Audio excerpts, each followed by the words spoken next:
Hello every one. KTET അധ്യാപക യോഗ്യതയുമായിട്ട് ബന്ധപ്പെട്ട പ്രധാനപ്പെട്ട ഒരു അപ്ഡേറ്റുമായിട്ടാണ് വന്നിട്ടുള്ളത്. സോ നമ്മൾ കേടെറ്റുമായിട്ട് ബന്ധപ്പെട്ട് സുപ്രീം കോടതി വിധി വന്ന സമയത്ത് ഒരു വീഡിയോ ചെയ്തിട്ടുണ്ടായിരുന്നു. അത് ഞാൻ പറഞ്ഞു, കേടെറ്റ് നിങ്ങൾക്ക് ഇല്ല എങ്കിലും, നിലവിൽ കേടെറ്റ് ഇല്ല എങ്കിലും ഇനി വരുന്ന പരീക്ഷകളുടെ നിയമനങ്ങളെയോ അല്ലെങ്കിൽ അതിൻ്റെ യോഗ്യതകളെയോ നേരിട്ട് ബാധിക്കാൻ പെട്ടെന്ന് സാധ്യതയില്ല. അഥവാ നിങ്ങൾ HSA പരീക്ഷ അറ്റൻഡ് ചെയ്തിട്ടുണ്ട്, നിങ്ങൾ സെറ്റോ നെറ്റോ MPhilോ MEdോ യോഗ്യത വെച്ചാണ് കേട്ടറ്റ് എക്സാം എഴുതിയിട്ടുള്ളത്. നിങ്ങൾ റാങ്ക് ലിസ്റ്റിൽ ഉൾപ്പെട്ട് കഴിഞ്ഞാൽ നിങ്ങൾക്ക് നിയമനം കിട്ടുന്നതിനെ അതൊരു പക്ഷേ ബാധിച്ചു എന്ന് വരില്ല. എന്നാൽ ഒരു 2027 കഴിയുന്ന സമയത്ത് വീണ്ടും നിയമ നടപടികൾ കർശനമാക്കുന്ന സമയത്ത് നമ്മൾ കേട്ടറ്റ് എഴുതിയെടുക്കേണ്ട ഒരു അവസ്ഥയിലേക്ക് വന്നുകൂടായികയില്ല. അതുകൊണ്ട് തന്നെ എത്രയും പെട്ടെന്ന് കേട്ടറ്റ് എഴുതിയെടുക്കുന്നത് തന്നെയാണ് നല്ലത്. ഈ ഒരു സമാനമായിട്ടുള്ള രീതിയിൽ തന്നെ ഞാൻ മുന്നേ ഒരു വീഡിയോ ചെയ്തിട്ടുണ്ടായിരുന്നു. പിന്നെ പലതരത്തിലുള്ള ആശങ്കകളും ഉദ്യോഗാർത്ഥികൾക്ക് നിലവിലുണ്ട്.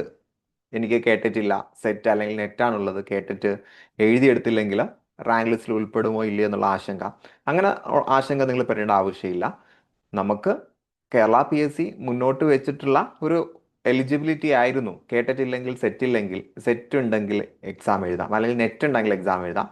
ആ ഒരു ഇളവ് വെച്ചുകൊണ്ട്, അഥവാ അധിക യോഗ്യത ഉണ്ട് എന്നുള്ള ഒരു കാരണം കൊണ്ട് നമുക്ക് എക്സാം അറ്റൻഡ് ചെയ്യാൻ കഴിഞ്ഞു. റാങ്ക് ലിസ്റ്റിൽ ഉൾപ്പെട്ടാൽ നമുക്ക് ജോലിയും കിട്ടും.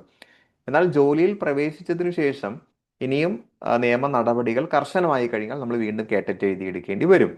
സോ അത് മുന്നിൽ കണ്ടുകൊണ്ട് കേട്ടറ്റ് എഴുതിയെടുക്കുന്നത് എന്തുകൊണ്ടും നല്ലതാണ്. ഇത് നിങ്ങളുടെ ഇടയിൽ ഒരു ആശങ്ക പരത്താൻ വേണ്ടി പറഞ്ഞതല്ല. ഭാവിയിൽ നമ്മുടെ കാര്യങ്ങൾ വളരെ സെക്യൂർഡ് ആയിട്ട് മുന്നോട്ട് പോകണമെങ്കിൽ അത്തരം പ്രിക്കോഷൻസ് എടുക്കുന്നത് നല്ലതാണ്. മാത്രമല്ല, പല നിയമ ഉപദേശകരും അഭിപ്രായപ്പെടുന്നതും അത് തന്നെയാണ്. കേട്ടിട്ട് ഇനി ഭാവിയിൽ നിർബന്ധമാകേണ്ടി വരും.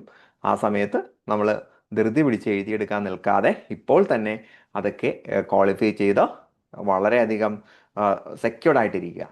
കേട്ടറ്റിൻ്റെ പ്രത്യേകത, സ്കൂൾ ടീച്ചിങ് സ്കൂൾ ടീച്ചിങ് മേഖലയിലുള്ള ആളുകൾക്ക് എന്തൊക്കെയാണ് വേണ്ടത്, അവരുടെ ടീച്ചിങ് ആപ്റ്റിറ്റ്യൂഡ് എന്തൊക്കെയാണ് എന്നുള്ളത് പരിശോധിക്കുന്ന എക്സാം ആയതുകൊണ്ട് തന്നെ സെറ്റും നെറ്റും ഒന്നും കേട്ടറ്റിന് തുല്യമായിട്ട് നിൽക്കില്ല എന്നുള്ളതാണ് വിദഗ്ധർ പറയുന്ന ഒരു അഭിപ്രായം. അതുകൊണ്ട് കേട്ടറ്റ് നിർബന്ധമാകുന്ന ഒരു സാഹചര്യത്തിലേക്ക് നമ്മൾ പോകും.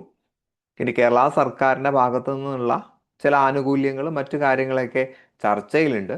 അതൊക്കെ കൂടുതൽ കിട്ടുക നിലവിൽ ജോലിയുള്ള ആളുകൾക്കാണ്. ഇൻ സർവീസിൽ ഉള്ള ടീച്ചേഴ്സിന് ചില ആനുകൂല്യങ്ങളും എക്സ്ക്യൂസസ് ഒക്കെ ചിലപ്പോൾ കിട്ടി എന്ന് വരാം. ഫ്യൂച്ചർ മുന്നിൽ കണ്ട് പ്രവർത്തിക്കുന്ന ആളുകളെ സംബന്ധിച്ചിടത്തോളം കേട്ടിട്ട് വളരെയധികം നിർണായകം തന്നെയാണ്. അപ്പോൾ വളരെ ആലോചിച്ച് ഡിസിഷൻ എടുക്കുക.